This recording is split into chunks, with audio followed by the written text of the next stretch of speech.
aso pusa. Ang aso pusa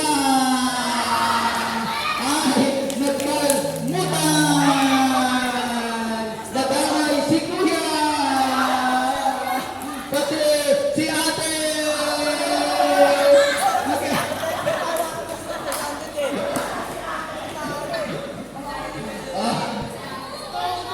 Ganito. Yung ating mga pulis na nilalaban sa inyo kung kayo sa upuan. Walang gagalaw sa upuan. Okay lang din yung hawakan, wag lang galawin. Tama ba yun? Wag lang hawakan, wag lang gagalaw. Sige. Ready? Kita ito ha? Ano nangyari? Agang mo ako? Upo yung mga pulis. Upo yung mga pulis. Upo yung mga pulis. Mga pulis. Ha? Upo yung mga pulis. Sige. Upo yung mga pulis ha? Ready? Okay? Aking bago na aking liham dito. Ito ay liham ng katakot na katakutan. Ang bahay ay unti-unti nagdidilim at ang pinto ay bumubukas.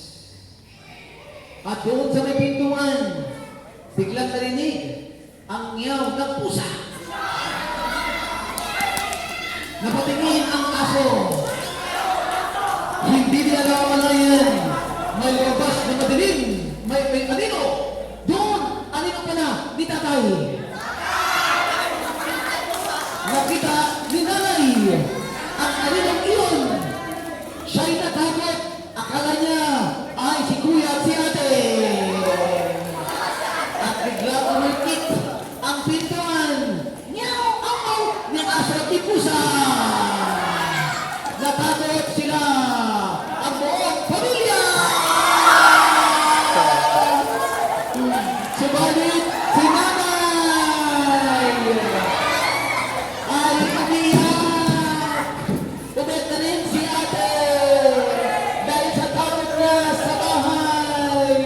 At si tatay nagpatahan sa kanila.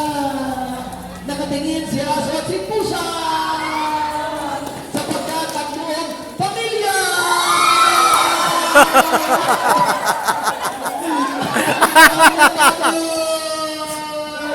at si Butseo gumaganda. Si Butseo ay natakot na rin. Umiyak si Butseo. Nagkano ng asat pusa kasama ni Bunso. Pinatahan ni nanay at ni tatay si Bunso. Dahil malakas ang iyak ni Bunso.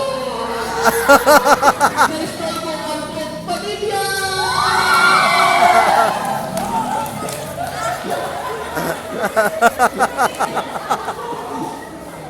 Nakakatawa.